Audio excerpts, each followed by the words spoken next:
My name is Natalie Manson. I'm a 34-year-old office worker. I live with my husband Sean and our daughter Mary, making us a family of 3. We're in our 5th year of marriage.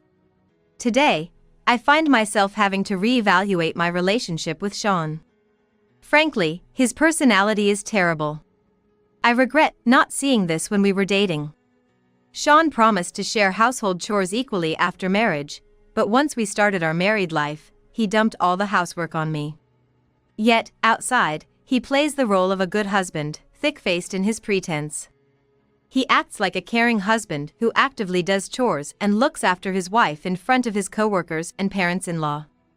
Even after Mary was born, Sean didn't change. If anything, it got worse with the unavoidable addition of childcare to the usual housework. Sean never really took part in raising our daughter. Luckily, he isn't oppressive towards Mary and even seems to adore her, which is the only saving grace. But even that doesn't improve my view of him. I hesitate to divorce because of our young daughter. Besides, my relationship with my parents and brother-in-law's family is good. My mother-in-law has been in a wheelchair since falling ill but is otherwise very lively and plays well with Mary. My father-in-law, surprisingly a former wrestler, still keeps up his training and maintains his physique from his heyday. Sean, raised strictly by his father, often complains about him. "I've finally become free." It was a common phrase he used when he got drunk. I was starting to think, maybe this selfish behavior is the result of being liberated from his oppressive father. But then, I shook my head each time, thinking, no, I'm the one who's suffering because of it. One day, while visiting my in-laws with Mary, they suggested something. "Mary's growing up. Maybe it's time to build a house?" "A house? Yeah. I'll fund it," said my father-in-law, thumping his chest confidently. When I told Sean, he first yelled, "Why tell Natalie first?" I should have been the first to know. But then he smirked creepily. "All right, let's do it," he said, lost in thought. I found it eerie and left with Mary. We decided to take up the offer and build a house, but Sean's tyranny only accelerated. "It's our own house. I'll be as picky as I want." His ideal home wasn't a warm, comfortable space for the family but a place filled with his own desires. Using his father's financial support, he obsessed over details, ignoring the need for my room or a future children's room for Mary. "Shut up! How dare you, a mere wife, criticize me, your husband? Who do you think you are?" Standing in front of our new house's blueprint, I voiced my dissatisfaction and was met with his angry shouts. That's when I made up my mind. There's no point in staying with such a husband anymore. While he was obsessed with his ideal home, I was moving forward with something else. Time flew, and finally, the new house was completed. We decided to have a small celebration with my in-laws and Sean's brother's family. On the day of the housewarming, Sean's brother and his wife were the first to arrive. But by that time, Sean was already quite drunk.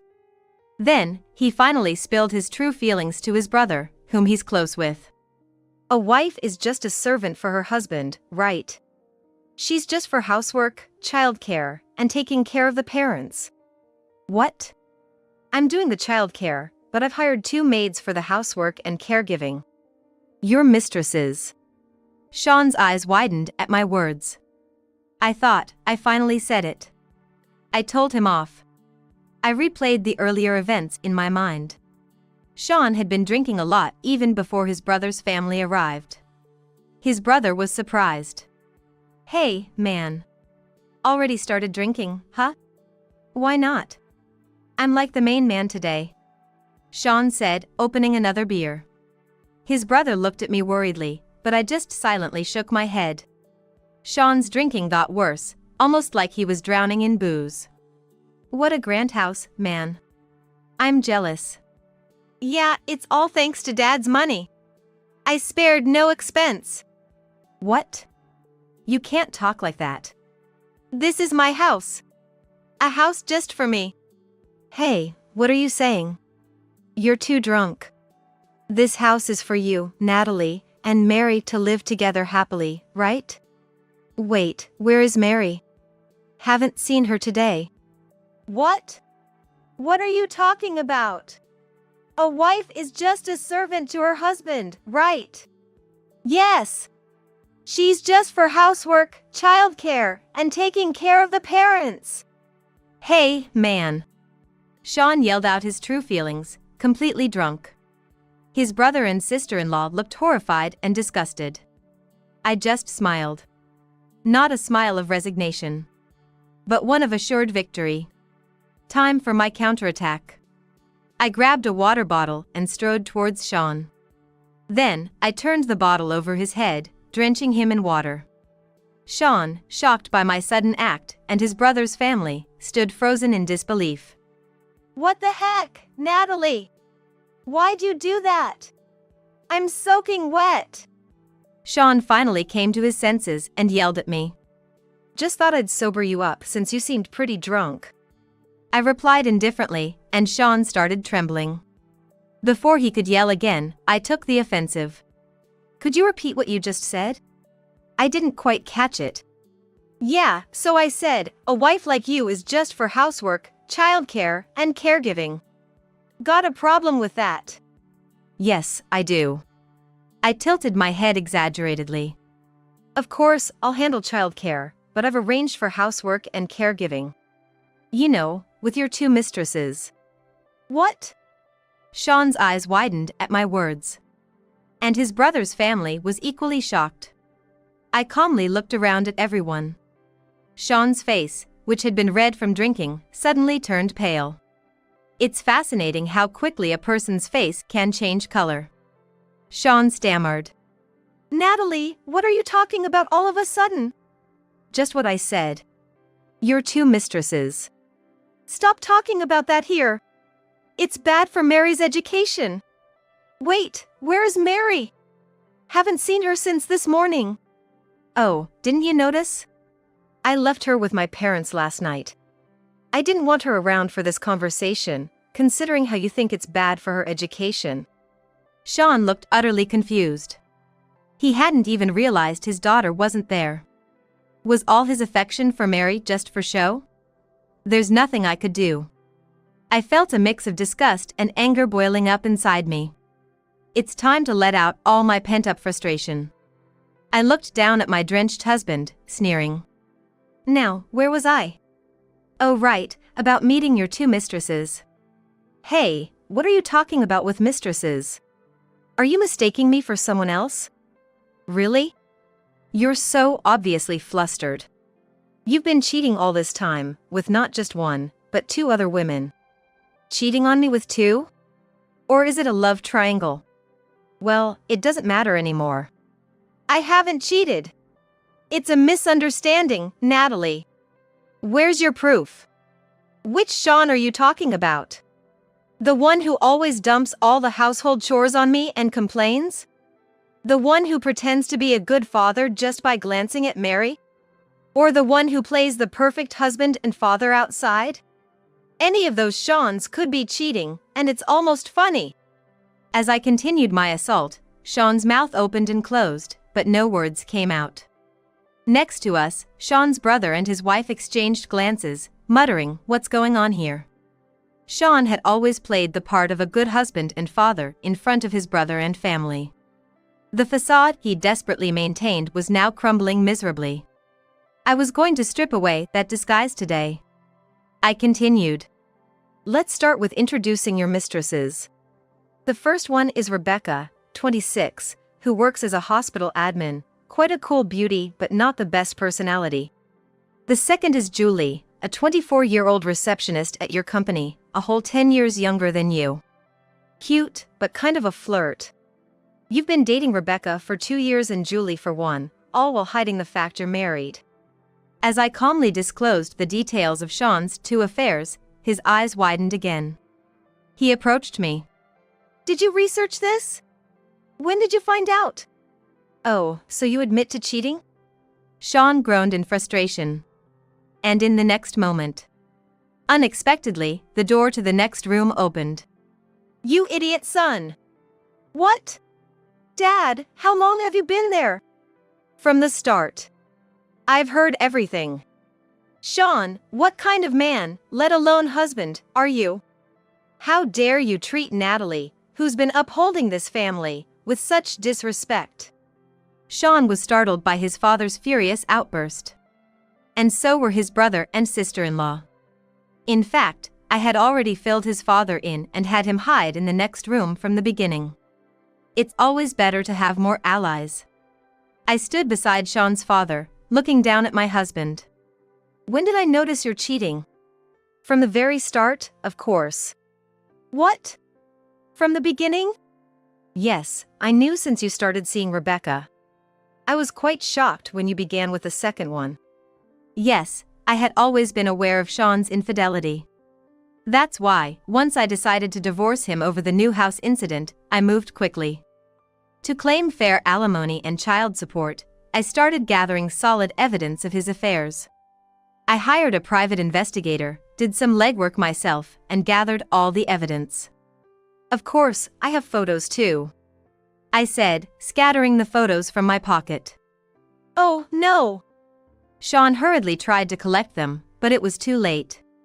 The photos clearly showed him kissing each mistress on the street and entering hotels with them. Sean's brother and his wife were speechless. And they looked at Sean with disdain. Yeah. That was the right reaction. Sean frantically gathered the photos, crumpled them in his hand, and glared at me.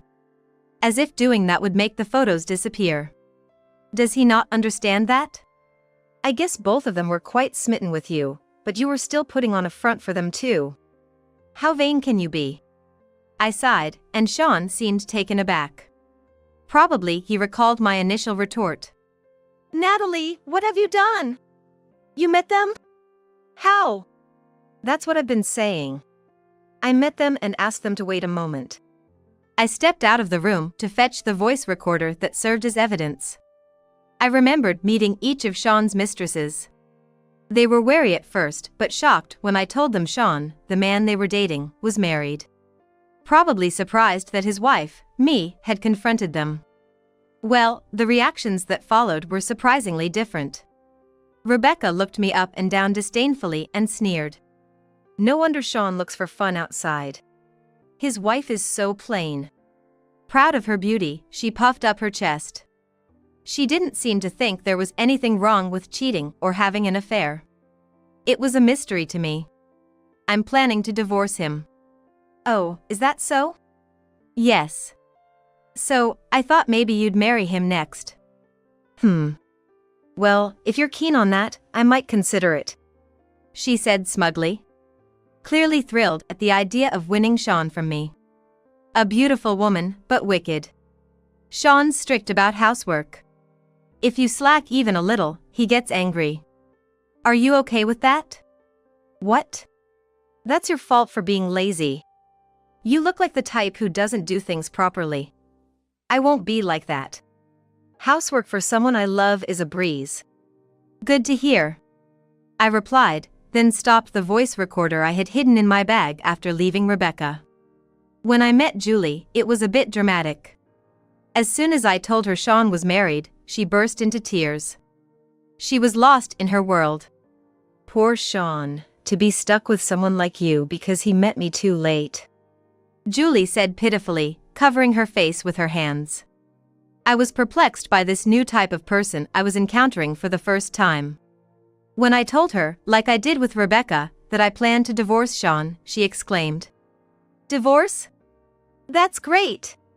That's the right thing to do. So that's why he was always distant when we talked about marriage. It's because of you. Great, now we can be together properly. She said this with a sparkling smile, gripping my hand. What did she think was right? Cheating and affairs? Well, perhaps to her, that's the right path. I decided not to delve too deep into it. So, about Sean's mother, my mother-in-law. She's disabled and in a wheelchair now. And Sean's father isn't getting any younger. They might need care soon. Are you okay with that? Care? That's fine. I get along great with older people. Unlike you, I can take proper care of them. Go ahead and divorce him, I'll handle everything. It seemed in her mind, I was the one not getting along with my in-laws. And caregiving is a tough job. It's not something that can be done well just because of good relations, but regardless, I had gotten Julie's statement too. Housework, childcare, caregiving. The things Sean would arrogantly order me to do every time he was drunk. I had deliberately confirmed these points for him. He should be grateful, really. After playing back the recording from the voice recorder, Sean's face had turned pale. If he still wouldn't admit to his affairs after all this evidence, he was just foolish. Natalie! You're planning to divorce me. What? After all this, you thought I wouldn't? But, cheating, it's just a little fun. It's normal for men. Is that so? I looked at Sean's father and brother. Sean's brother shook his head vigorously, shouting, "No way." Sean's father just muttered, "Unthinkable." That's what they say. But Dad's always been loyal to Mom, and my brother's too young to understand. Besides, what about Mary? Are you planning to take her father away? I've already talked to Mary about the divorce. What? Kids are sensitive and honest. She said, Dad's boring. Even when he plays with me, he seems distracted. And I hate it when he's mean to Mom. You thought she didn't understand, but she did. The only one who didn't get it was you. No. But I've been too patient, thinking of Mary. Having a man like you around has been a bad influence on her. What I did for my daughter's sake ended up hurting her. That was something I needed to reflect on. Sean had nothing left to say, just hanging his head. Of course, I was ready to crush any comeback he might have. Just then, a surprisingly cheerful doorbell rang. It seemed the people I was waiting for had finally arrived. Ah, they're here at last. Probably Rebecca and Julie. I invited them over for today. You invited them? Yes, I did. I've built a house for you and Sean to live in after our divorce. We're having a housewarming party, please come. I also mentioned that I intended to divorce him that day. Sean's eyes widened to their limit as I walked past him towards the door. Even through the door, I could hear the noisy argument of the two women. The moment I tried to open it, they burst in, bickering loudly. Isn't this trespassing? Hey, what's going on here? This woman claims she's Sean's lover too. That's my line. She's been spouting nonsense. Sean's girlfriend is me.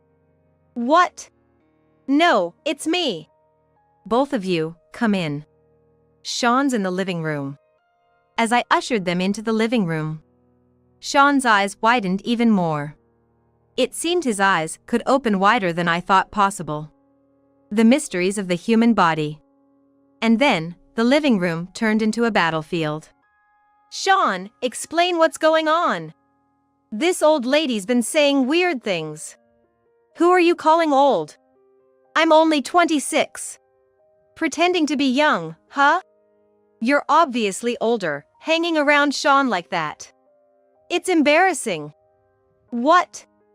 Who are you, you brat? Sean, you said you're the only one for me, right? This ring, you gave it to me as an engagement ring, didn't you? There's no reason for you to be with this kid. What? I never got a ring. Sean, it's okay that you hid your marriage from me. I know you did it for us. We're meant to be together. Wait here, I'll get the ring from this old hag right now. Stop it. Sean, tell them I'm the one. No, it's me. Stay out of this, old lady. Both of you, calm down. Before my eyes, a drama unfolded like something out of a daytime soap opera. The two mistresses, neither willing to back down, their noisy squabbling was honestly off-putting. Even though I provoked this situation myself, to be honest, I find it quite unsettling. I took the chance to ask Sean's brother and his wife to leave. I'll make up for this properly later. Then, I waited with Sean's father for the ugly argument between the mistresses to die down, but it showed no signs of stopping. Sean was just floundering, useless between them. Just as I wondered what to do, Sean's father clapped his hands loudly. The sharp clap cut through the air, silencing the argument instantly. Can we talk now? Sean's father asked in a calm voice, a stark contrast to his earlier anger. His demeanor seemed to embody the confidence of a man who's seen it all. It was clear his earlier outburst was a reflex, defending me, and I felt a warmth in my chest. He sat on the sofa and ordered Sean and the two mistresses, "Sit down, all of you." Well, Dad. This is, Did you not hear me say sit down? Or do you want me to force you to sit? Sean, trembling, hesitantly sat on the floor. The two mistresses, still unaware of the situation, followed suit and sat down on the floor after my husband. I stood beside Sean's father, ready to observe what would unfold. His father glared at Sean. Sean cowered under his gaze. It was like a frog hypnotized by a snake. Sean, you said, the new house will be barrier-free so we can live there with Mom in the future. Was that a lie? The house isn't even remotely wheelchair accessible. You didn't consider your mother's needs at all. And this living room is quite different from the layout you showed me. Also, Natalie said she didn't know anything about living together. Explain yourself. Well, you see. Yes. It seems that my husband had been deceiving my father-in-law, pretending that he would build a barrier-free house for my future mother-in-law when they eventually lived together. And it turns out, he had been asking for extra construction expenses, claiming that it was necessary for building the barrier-free house. I had been too busy with gathering evidence of his affairs and had no chance to discuss it with his parents. Sean, still trembling, couldn't muster a response. I paid for this house. Did you think you could deceive me and get away with it? As my father-in-law calmly pressed on, suddenly, my husband looked up. And then, as if to vent all the pent-up frustration from before, he burst out shouting. You always do this, Dad. Always oppressing me, trying to control me. Do you know how terrified I was, not knowing when you would hit me? I've been waiting for the day to get back at you. When you suggested this new house, I decided to take everything from you. The lie about living together was just to see the look of despair on your face. Sorry to disappoint you, it's not the house you wanted. It's done now, and you can't say anything about it. Take that. Sean, now defiant, continued his rant. It seemed like his own way of revenge. However, his actions were in no way justifiable. His father listened quietly to Sean's crazed laughter. Then he looked at me. Natalie, you have the divorce papers ready, right? Yes. Get him to agree on them right now. Prompted by his father's calm voice, I handed the divorce papers to Sean. He suddenly seemed to snap back to reality. I want a divorce. Right now. Well, Natalie, you know. Hurry up. Sean's father asked. I suppose you've already consulted a lawyer, Natalie? Yes, of course. Good. Leave the rest to me. Go back to your parents' house for now. Mary must be waiting for you. He then turned to the mistresses. Are you two done causing a scene? They shook their heads nervously. Then go home. Or do you still want to be with this foolish son? Chastised, they glanced at Sean, now a pitiful sight, and hurriedly left. As I slowly left the living room, I noticed Sean's father standing up from the sofa. Despite his calm demeanor, I could clearly see the flames of anger in his eyes. Such a quietly intense rage. It was indeed frightening. Natalie, wait! I'm sorry, please forgive me. Help me! Sean pleaded desperately, but I walked away from the new house, leaving him behind. I'm sure I wasn't imagining the house shaking with a thunderous roar of anger. Ironically, the house, built with Sean's insistence on soundproofing, contained the noise well. I stretched my arms out wide. Afterward, the divorce was finalized smoothly. I became a single mother, freed from the burden of an ex-husband. With substantial evidence, I received more than the usual amount in alimony and ensured child support through an agreement with Sean's parents. I also received a significant sum from Sean's parents as compensation for the inconvenience and to support my new life, about half of the new house's construction cost. It was astonishing to learn that it came from Sean's father's earnings. Updates on Sean were relayed by his parents whenever they visited Mary. He was required to repay the construction costs. Thanks to the written agreements we had. His petty revenge plan backfired, marking him as a genuine fool. Rebecca and Julie had both dumped him. Julie even stormed into Sean's office, loudly revealing their affair and two-timing, making the office a difficult place for him. Now, Sean is in Peru with his father. I'll straighten out his rotten nature. It seems that he is currently accompanying Sean's father in a form of warrior training. Sean's mother, now alone in their home, started living with Sean's brother's family. As for me, life as a single mother is challenging but fulfilling. I'm dedicated to my work and raising Mary. Lately, a younger male colleague has been asking me out for meals. Maybe there's a spark there. In the future, I'm determined not to settle or endure unnecessary hardships. I'll grasp happiness with my own hands, for Mary and myself.